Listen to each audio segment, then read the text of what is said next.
Te invitamos a comprometerte mes a mes y apoyar al TFI, Docencia Final Internacional. Tu donación es nuestro salario. Que Dios te bendiga. Bueno, me imagino que todos ustedes ya tienen en sus manos la versión Reina Valera de la Biblia, de la Santa Biblia, que es la versión más usada en el mundo hispano, la versión Reina Valera 1960. Y esa es la que vamos a utilizar en todas estas jornadas para analizar estos textos de, en este caso, la primera carta a los Corintios. ¿Okay? Les voy a hacer una pequeña introducción a fin de ir avanzando ya en los textos bíblicos.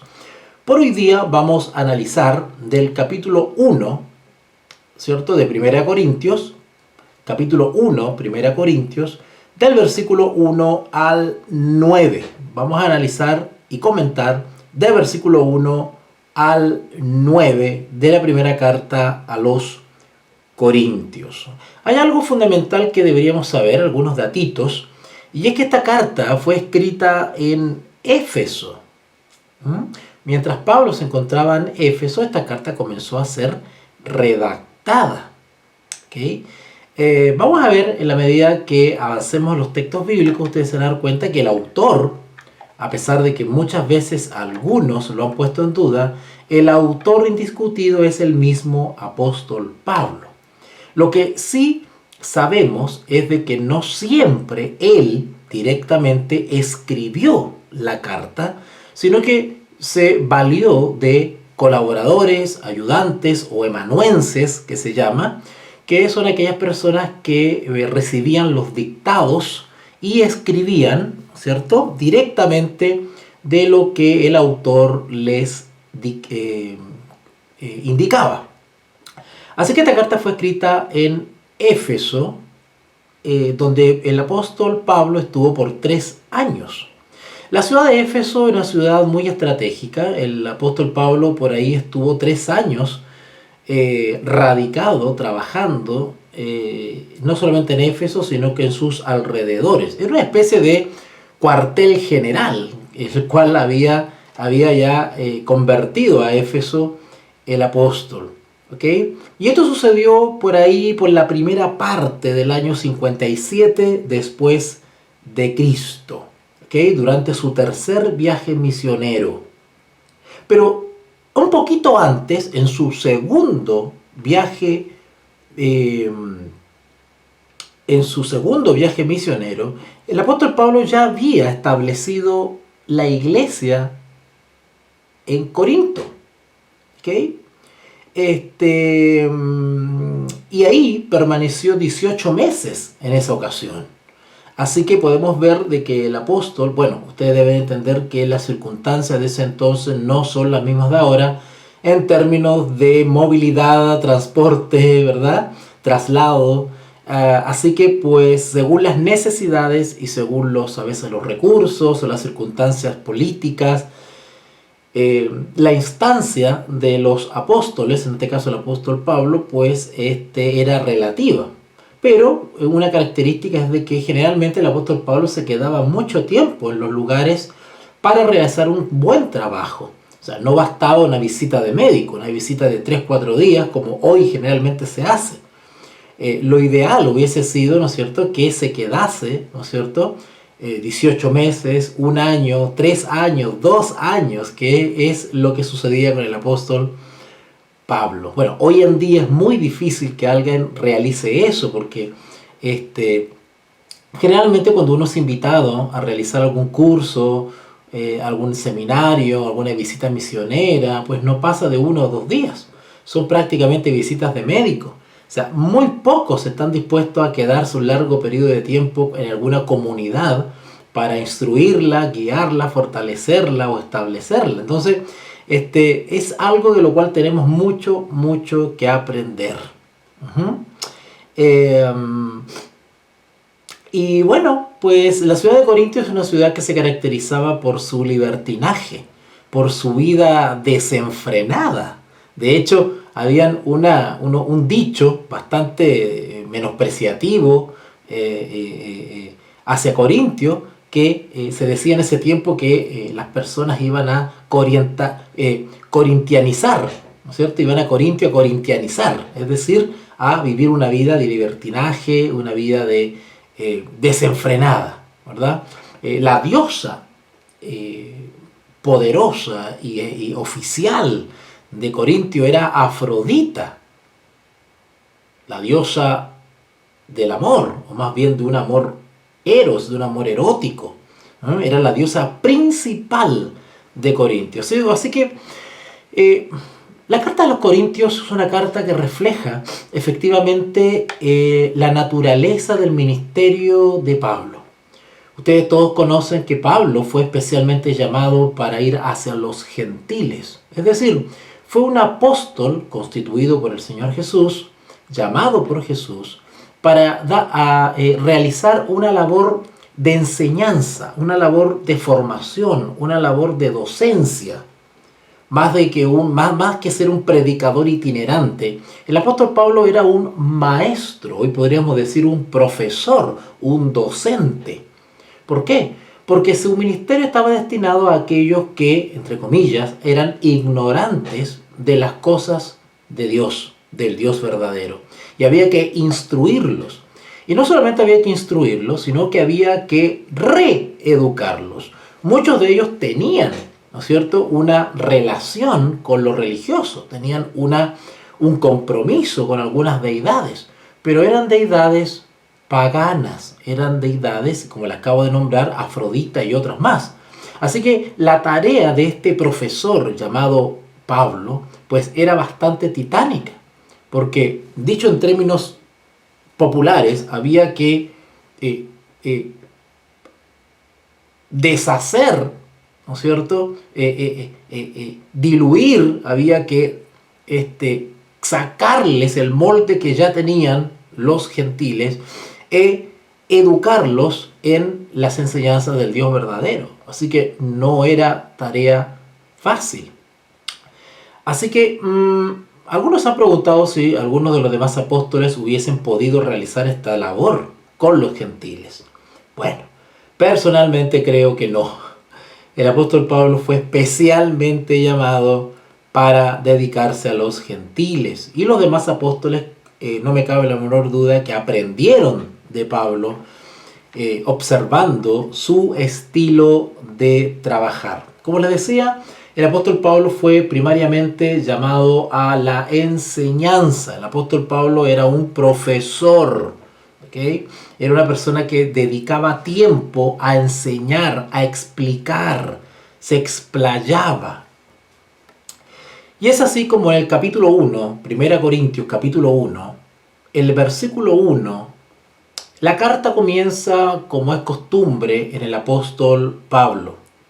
Y es identificándose como el autor de la carta. Pablo, dice él. Y luego señala algo impresionante y que debería también causar un poco de impresión y sentido en aquellos que tienen la motivación o el anhelo en su corazón de dedicarse a una labor parecida a la del apóstol Pablo. Aquellos que tienen en perspectiva servir al prójimo como misionero, ya sea en el área de la enseñanza o en otra área, pues es importante, muy, muy importante, que puedan ellos recibir la confirmación o el llamado de Dios mismo. No basta con un día amanecer y tomar la decisión de ser maestro bíblico o misionero. No basta. No basta con llamarse a sí mismo. No basta con autodesignarse misionero. La labor del misionero, por lo menos en el área de la enseñanza, que es el área que se dedicaba el apóstol Pablo, es un área muy delicada. Porque estamos hablando de personas, de almas, de seres humanos que van a recibir cierta información y van a basar su experiencia religiosa en base a esa información que se les está dando.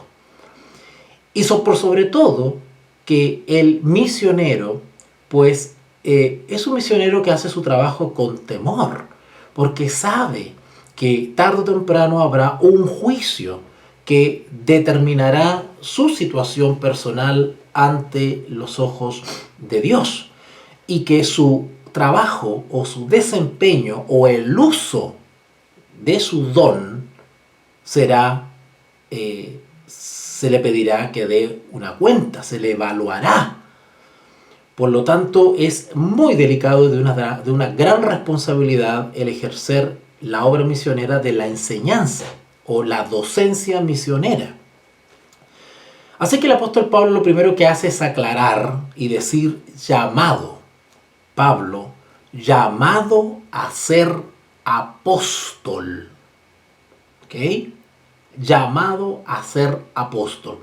Una de las cosas que nos vamos a dar cuenta, y no solamente en las cartas a los Corintios, sino en otras cartas también, es de que algunos, tanto judíos como gentiles, cuestionaban el apostolado de Pablo. Y Pablo constantemente tenía que estar reafirmando, explicando, defendiendo su ministerio, su llamado al servicio. Ese es el ministerio. Cuando alguien recibe un ministerio, ese es un llamado. Uno recibe un ministerio porque ha recibido un llamado. Vuelvo a insistir, nadie se levanta un día de la cama pensando voy a hacer un ministerio.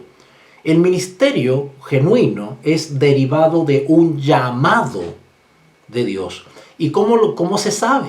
Porque ese ministerio es confirmado por la entrega del don correspondiente a ese ministerio.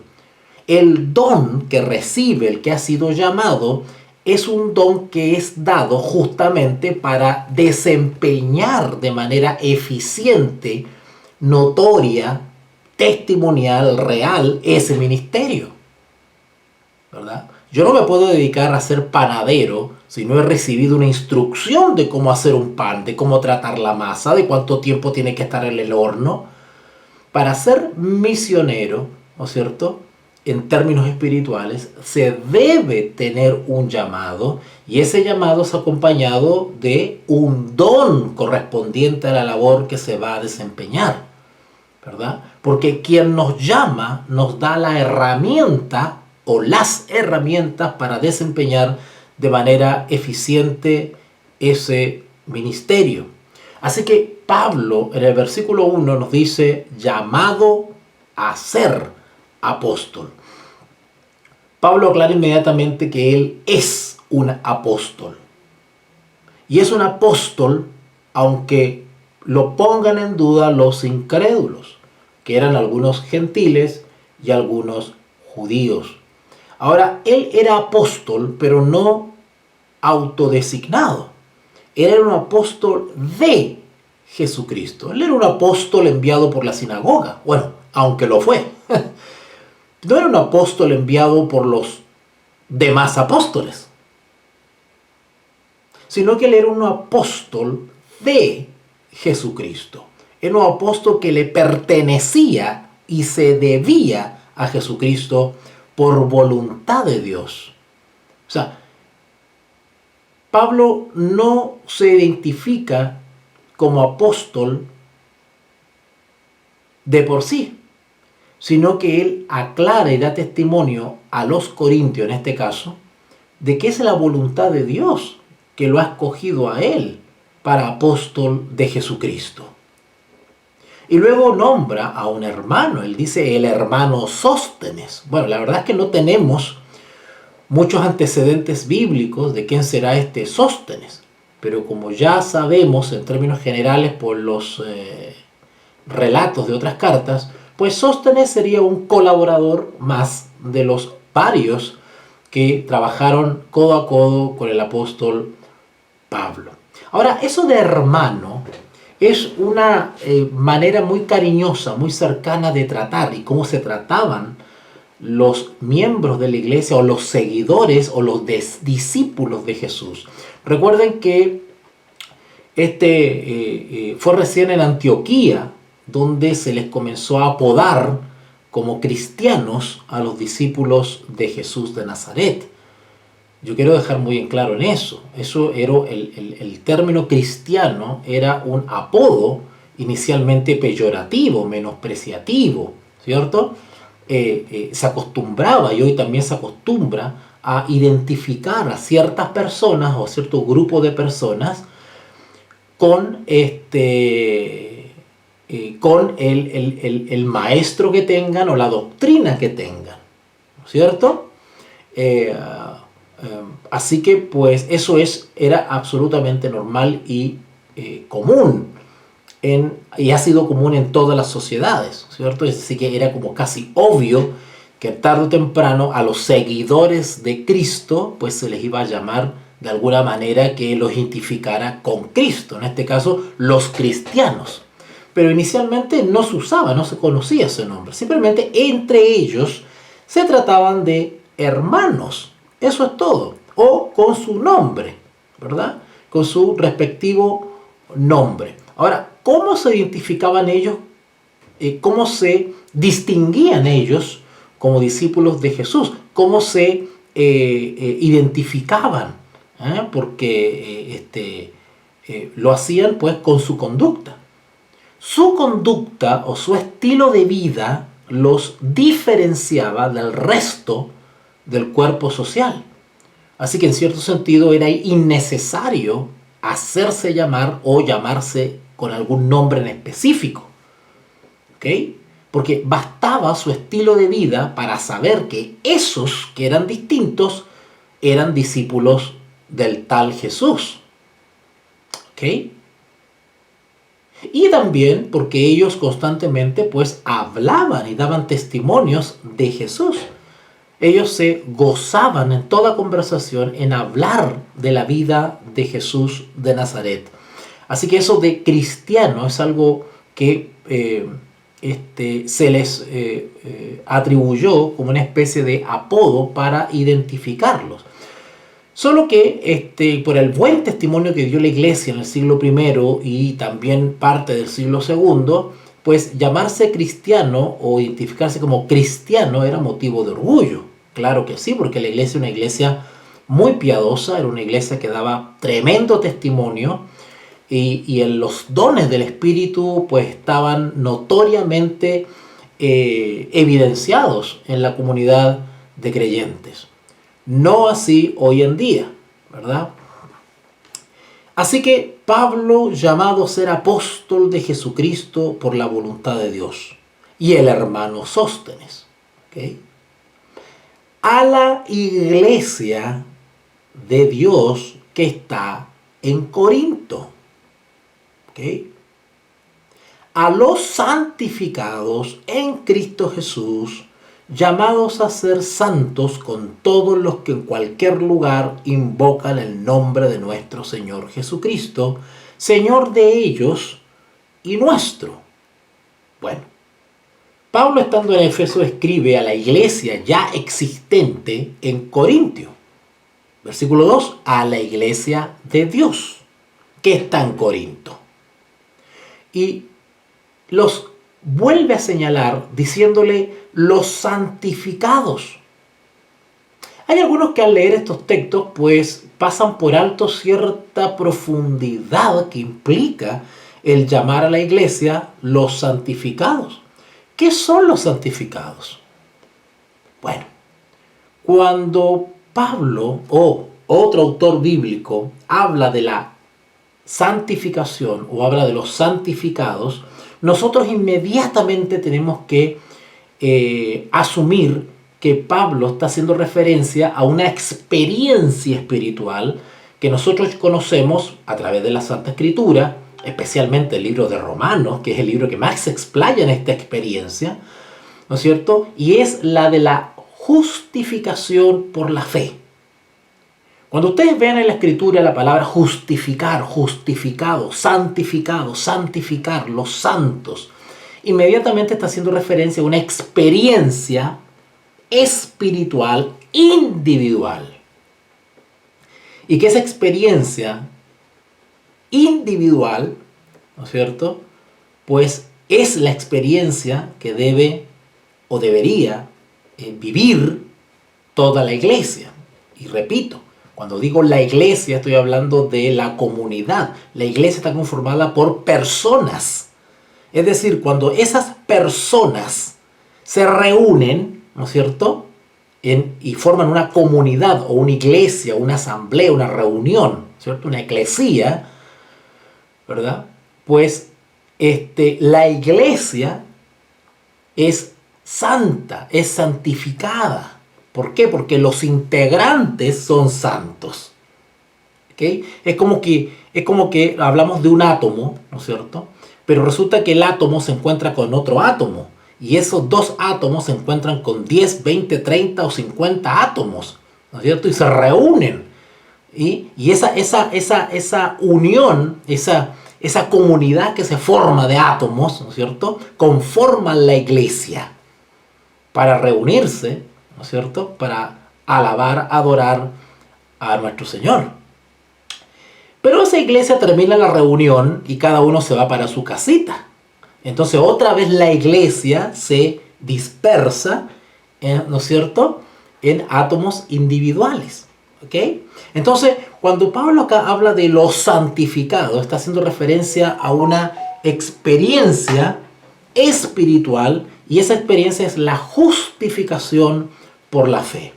La experiencia de la justificación por la fe implica o lleva o tiene inherente a ella, a la experiencia de la justificación, la santificación, ¿vale? Es decir, cuando hablamos de justificación por la fe, incluimos la santificación. No hay justificación sola, salvo que desde el punto de vista de la enseñanza, desde el punto de vista pedagógico, ¿no es cierto?, quienes enseñamos sobre la justificación por la fe, para poder explicarla, pues dividimos la experiencia en justificación y santificación y glorificación, ¿verdad? Pero todas esas experiencias, o esas etapas, por decirlo así, de la experiencia del creyente, es lo que se conoce en términos generales como la justificación. Así que cuando hablamos de justificación, incluimos la santificación. A contrario sensu, cuando hablamos de los santificados o la santificación, evidentemente estamos hablando también de la experiencia de la justificación. No podemos dividir esa experiencia. Esa experiencia es una sola. Ahora, Pablo alude a la iglesia de Corintio como los santificados. O sea, eso nos está diciendo inmediatamente que los integrantes de la iglesia de Corintio han sido justificados por la fe. Y han sido justificados, que es perdón de los pecados. Y de ahí en adelante han decidido voluntariamente vivir una vida conforme a los mandamientos de Dios. Esa vida de obediencia es la santificación o el caminar cristiano hacia la perfección, ¿vale? Así que el apóstol Pablo hace referencia a esa experiencia de vida santa, pura, la santificación, los santificados, ¿verdad? Pero para estar en la experiencia de la santificación, ¿no es cierto?, es evidente que tuve que haber experimentado, vivido inicialmente la justificación por la fe. Así que, en definitiva, el apóstol Pablo hace referencia a la experiencia de la justificación por la fe, perdonados, y una vida de obediencia de la iglesia de Corinto. Primera de Corintios, capítulo 1, versículo 2. A la iglesia de Dios que está en Corinto, a los santificados, nota, en Cristo. Esto es importante porque la experiencia de la justificación y de la santificación por la fe es una experiencia que se debe hacer en relación con Jesús. Es una experiencia que es por la fe en Jesús, no en Afrodita, no en Apolo, no en Mercurio, no en Pablo, sino en Cristo Jesús. Es interesante que dice Cristo Jesús, ¿cierto? ¿Verdad? El Cristo, el Mesías, el ungido. Y luego dice llamados.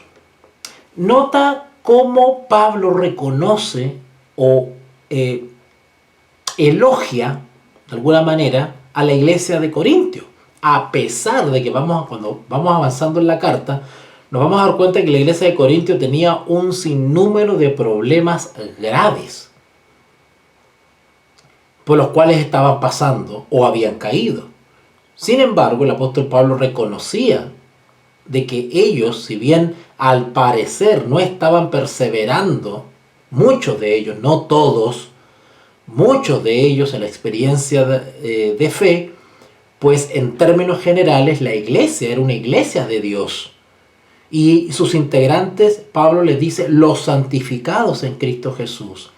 Y si eran parte de la iglesia, Pablo los reconocía como llamados.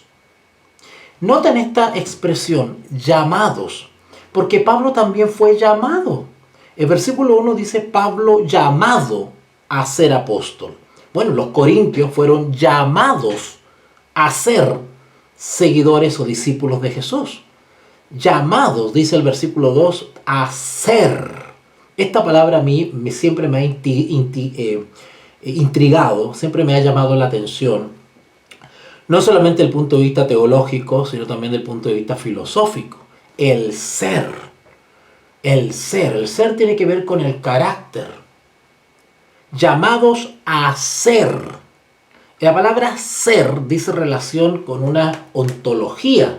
Tiene que ver con todo el espectro del ser humano. Eso lo he explicado en otras clases, ¿cierto? La transformación o la santificación debe ser una experiencia completa.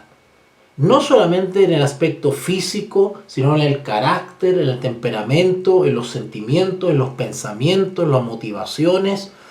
El ser completo humano debe ser transformado por la fe en Cristo Jesús. Por eso que dice acá, llamados a ser santos. Ese llamado no solamente para los corintios, sino para todo aquel que es llamado por Cristo Jesús, incluido el apóstol Pablo. El objeto de Dios al llamarnos es a ser santos. Hoy en día eso es una experiencia que es bastante rechazada por la iglesia. La iglesia actual tiene una tendencia a rehuir o rechazar ese llamado a ser santo. Porque se ha introducido la idea espuria de que los seguidores de Jesús, los discípulos de Jesús, no pueden ser santos. Cuando hablamos de ser santos, estamos hablando de la perfección cristiana. Entonces hay muchos, hoy en día, maestros bíblicos incluso, que argumentan de que no se puede ser perfecto, que no se puede alcanzar la perfección, que no se puede alcanzar la santificación, que no se puede ser santo. Entonces ocupan esta identificación de los santos, refiriéndose a los creyentes, ¿cierto? Como una especie simplemente de saludo a la bandera, una cosa así como, los santos, así se le dice a los creyentes en Jesús, aunque realmente no sean santos. Pero se les dice santos porque es una manera de identificarlos, ¿no es cierto?, de los incrédulos, ¿cierto? Entonces, algunos creen que esta identificación de los creyentes como santos simplemente es una manera de identificar a los seguidores de Jesús de los incrédulos, ¿verdad? Pero no es así. La Escritura, cuando habla de que la iglesia o los discípulos de Jesús son santos o deberían ser santos, o sea, es un llamado a la santidad, eso es un llamado real. No solamente tiene que quedar el santo como simplemente una identificación, un nombre, una etiqueta. No, tiene que ser algo real en el santo. El santo realmente debe ser santo. ¿Qué significa esto de que debe ser santo? ¿Qué significa la santificación? La santificación implica la perfección de la vida o del carácter o del ser por la obediencia a la verdad. En otras palabras, cuando yo pongo en práctica los mandamientos de Dios, los principios de Dios, las enseñanzas de Dios, mi ser, mi vida es transformada, es moldeada. esa experiencia es la perfección. Yo me voy perfeccionando porque voy en mi trayecto, en mi caminar como creyente, voy corrigiendo lo defectuoso porque voy asumiendo lo que es correcto. Y de esa manera me voy perfeccionando. Y eso, imperceptiblemente, en la mayoría de las veces, produce la santificación. Esa es la experiencia en la santificación. Bueno, hay algunos líderes religiosos que dicen que eso es imposible. Y por eso usted ve congregaciones, iglesias o creyentes que parecen impíos, ¿no es cierto? O creyentes que pecan y se arrepienten como si fuese un deporte. Y nunca vencen y nunca logran la victoria. Y nunca superan sus defectos de carácter. ¿No es cierto? Y eso por una mala enseñanza desde el púlpito y desde las escuelas, donde se les dice que no se puede vencer, que no se puede remediar el problema del carácter, que no se puede ser santo y que no se puede ser perfecto. Bueno, habría que borrar varias partes de la Escritura donde el Señor Jesús nos dice ser perfectos o ser santos.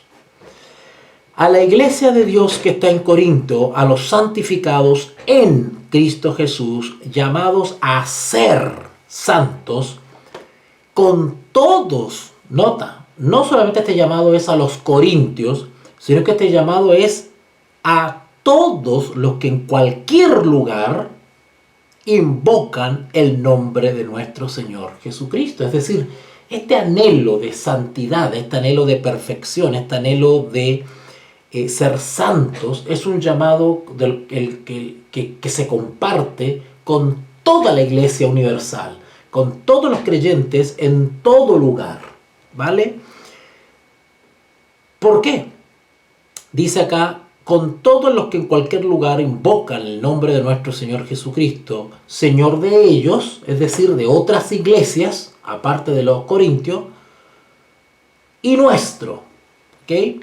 Es interesante esto de que Señor de ellos y Señor nuestro. Porque más adelante vamos a ver de que hubo un pequeño conflicto en esta iglesia, donde algunos, por la ausencia de Pablo, pues comenzaron a identificarse con ciertos líderes, ¿verdad? Y comenzaron a haber algunas divisiones de carácter partidista, donde algunos se identificaban con Apolo, otro con Pablo, otro con Pedro, ¿no es cierto? Así que Pablo, ya teniendo ese antecedente, pues inmediatamente aclara y dice: ser santos con todos los que en cualquier lugar invocan el nombre del Señor Jesucristo, Señor de ellos y nuestro. Es decir, la iglesia, geográficamente desparramada por muchos lugares, tiene un solo Señor. Quizás algunas iglesias fueron visitadas por Pedro y no por Pablo. Quizás algunas fueron visitadas por Juan o por Marcos y no por Pablo. Pero eso no las autoriza a casarse o identificarse con un solo apóstol.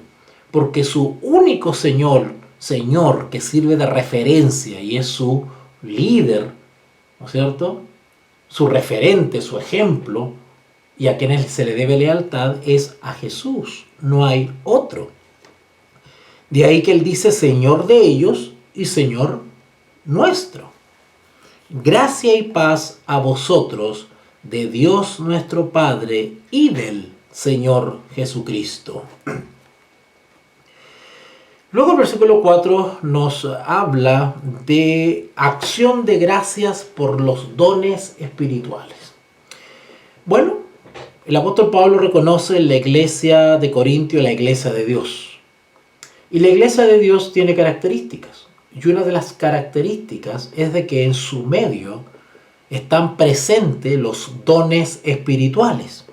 Dones que son otorgados por el Espíritu Santo. ¿Vale?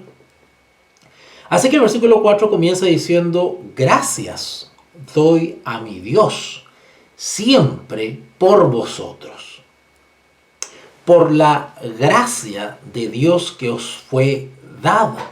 Cuando Pablo habla acá de la gracia de Dios que os fue dada, automáticamente identifica que esa gracia, ¿no es cierto?, o ese don proviene de Dios, del cual Él da las gracias. Leo otra vez versículo 4. Gracias doy a mi Dios, ahí está la fuente de la gracia, el trono de Dios. Gracias doy a mi Dios siempre por vosotros, los corintios. ¿Por qué? Por la gracia. Acá la palabra gracia, bueno, ustedes saben que la palabra gracia tiene distintas aplicaciones según el contexto. En este contexto, la gracia significa los dones, ¿cierto? Un favor, un don dado a la iglesia de los corintios, ¿vale? Así que el apóstol Pablo da gracias a Dios por los dones otorgados a la iglesia de Corintio. Por vosotros, por la gracia de Dios que os fue dada. Fue dada, es decir, fue otorgada. ¿Ok? Otorgada.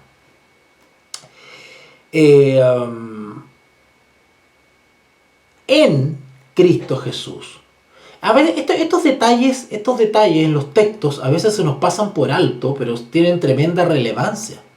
Recuerden que en el versículo 2 leímos a la iglesia de Dios que está en Corinto, a los santificados en Cristo. ¿Notaron?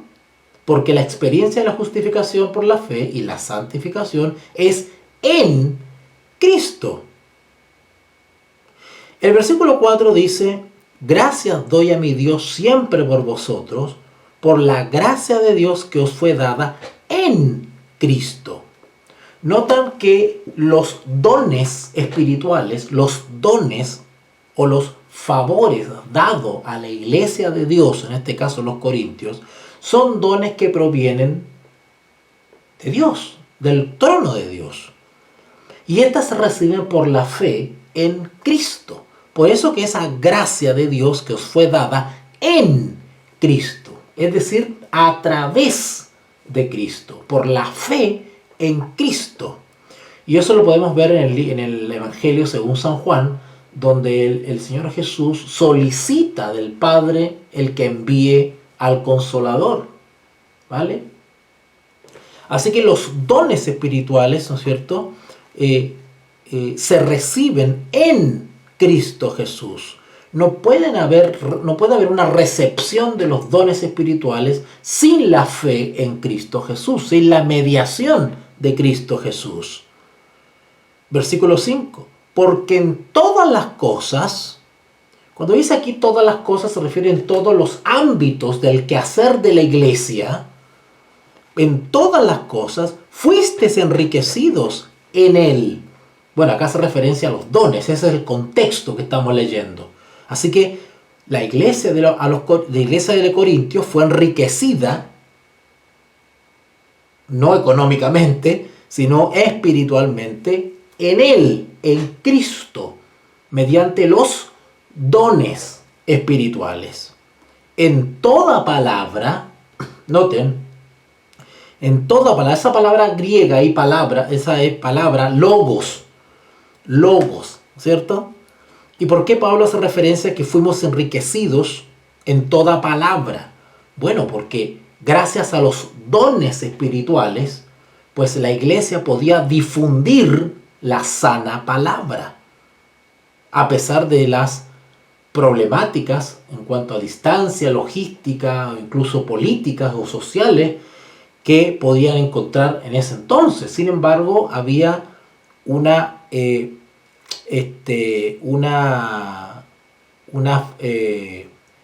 se facilitaba, digamos, el trabajo de la iglesia gracias a los dones dados. Aunque específicamente, cuando dice la palabra acá en relación con los dones, pues dice relación automáticamente con la palabra de sabiduría. Si ustedes van a 1 Corintios 12, por ejemplo, donde están descritos los dones espirituales, ahí ustedes van a encontrar sobre palabras de sabiduría, de ciencia, ¿cierto? El don de la enseñanza, que es la ciencia, ¿cierto? Y en toda ciencia. ¿Qué quiere decir ciencia acá? Ciencia quiere decir conocimiento, pero no está hablando necesariamente de conocimiento intelectual. Acá no está hablando de aprenderse de memoria 50 rollos de papiro. Acá el conocimiento se está refiriendo al misterio de la piedad. En eso era rica la iglesia de Corintio. O las iglesias del Señor en general eran ricas en conocimiento. No porque sabían muchos papiros, no, sino porque habían adquirido cierta profundidad en el entendimiento, en el discernimiento del misterio de la piedad. Bueno, yo ya he explicado en mis clases qué es el misterio de la piedad, no lo voy a repetir ahora. Pero la verdadera ciencia o el verdadero conocimiento espiritual radica en todo lo que tiene que ver con la persona de Jesús. Tanto su existencia eterna, ¿cierto? Su manifestación física, su vida y testimonio personal, su pasión, sus enseñanzas,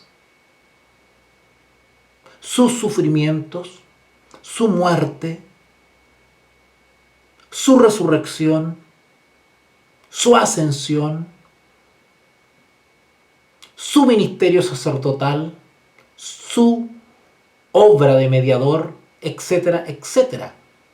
El misterio de la piedad consiste en un conocimiento o entendimiento profundo, lúcido, en términos de discernimiento de la vida y obra de Jesús. Así que en ese sentido, la iglesia de Corintios fue enriquecida en toda palabra y en toda ciencia. Así como el testimonio acerca de Cristo. Bueno, lo que les decía recién, ¿cuál es el testimonio acerca de Cristo? Bueno, en este caso hace referencia al testimonio terrenal de Cristo, ¿cierto? Desde su nacimiento hasta su ascensión. Muerte, resurrección y ascensión. Ese es el testimonio acerca de Cristo. La ciencia con la cual era enriquecida la iglesia de Corintio dice relación con ese testimonio. Y que ha sido confirmado en vosotros. Ese de confirmado significa establecido. Es decir, la iglesia de Corintio tenía un buen sustento, una buena base, tenía una base sólida. Y esa base sólida, esa roca sobre la cual se cimentaba la iglesia de Corintio, era el testimonio de Cristo. Y ese testimonio ha sido confirmado, ha sido establecido en vosotros. ¿Okay? De tal manera que nada os falta en ningún don. ¿Notaron?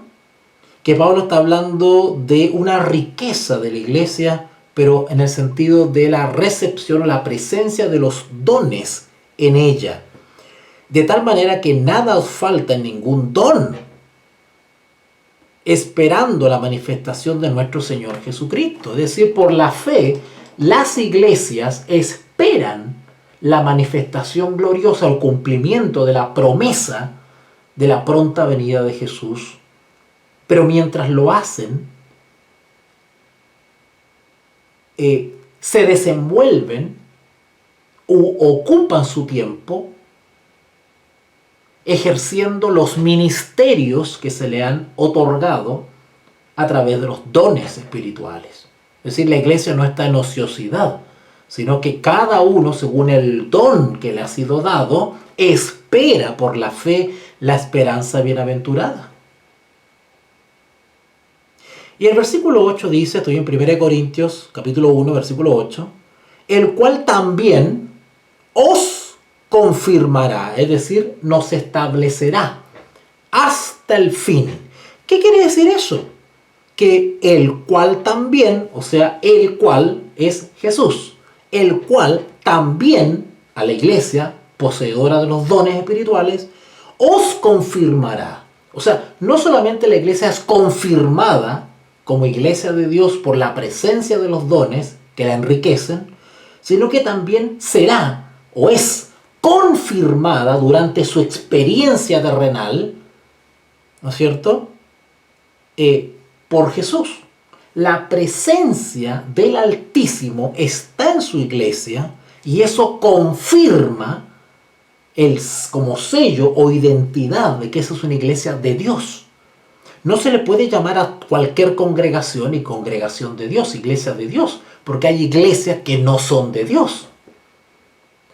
El apóstol Pablo nos está enseñando que la verdadera iglesia de Dios en la tierra se caracteriza por la presencia o porque está establecida, ¿no es cierto?, o está confirmada por los dones espirituales.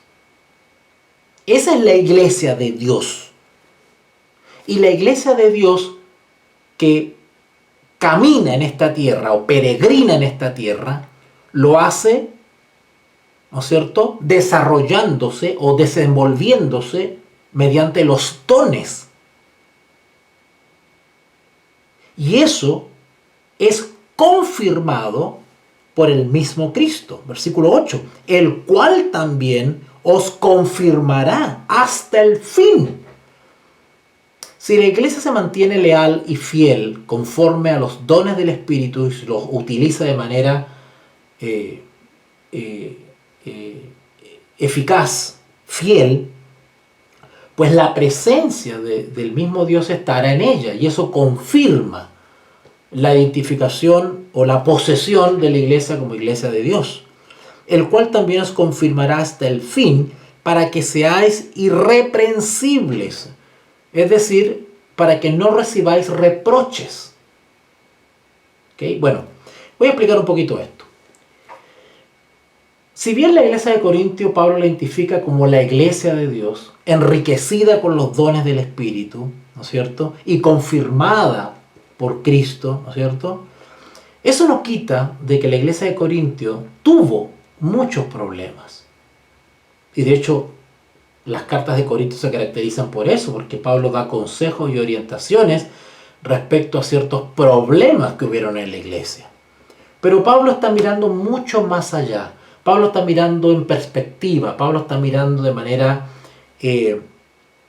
panorámica a la iglesia. En términos generales, el apóstol Pablo dice, es la iglesia de Dios, defectuosa, que está en este proceso de perfección. Y en ese proceso de perfección se caerá, cometerá errores. ¿Vale? Así que, pues, por eso que dice acá, el cual también os confirmará hasta el fin para que seáis irreprensibles. Claro, porque el objetivo general o la voluntad general de Dios para con la iglesia es de que ésta sea irreprochable, es decir, que no merezca reproche, o sea, irreprensible. Esa es la meta, pero camino a esa meta habrán errores, habrán reproches, pero esos tienen que ser subsanados, tienen que ser superados, tienen que ser corregidos y tienen que ser sanados. Porque el objetivo general es la irreprensibilidad, que no merezca reproche, es decir, que la iglesia alcance una experiencia espiritual de perfección. Versículo 9 y último, dice 1 Corintios capítulo 1, versículo 9, fiel es Dios. La fidelidad de Dios dice relación con sus promesas. ¿Vale? Todo lo que ha prometido Dios es digno de confianza. Y debemos tener la certeza de que va a tener un cumplimiento. Dios no cambia. Por lo tanto, tampoco cambian sus promesas. Fiel es Dios, por el cual fuisteis llamados a la comunión con su Hijo Jesucristo, nuestro Señor. Si ustedes se dan cuenta, en estos 9 versículos que acabamos de comentar y compartir, hay ciertas palabras que se repiten. Una de ellas tiene que ver con la gracia, con los dones. Y otra es el llamado.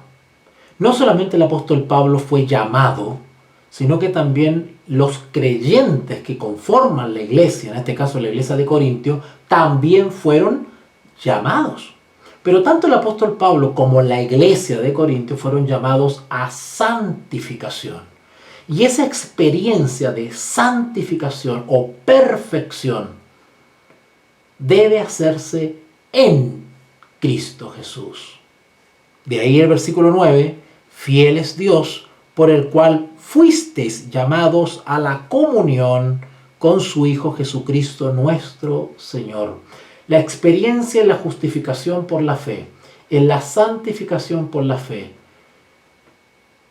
es una experiencia que debe hacerse en comunión con Cristo Jesús. Eso es en Cristo Jesús. Solo que ahí, en vez de decir en, el Hijo dice comunión con su Hijo, ¿verdad? Cuando hablamos de comunión, estamos hablando de lo mismo que decir en Cristo.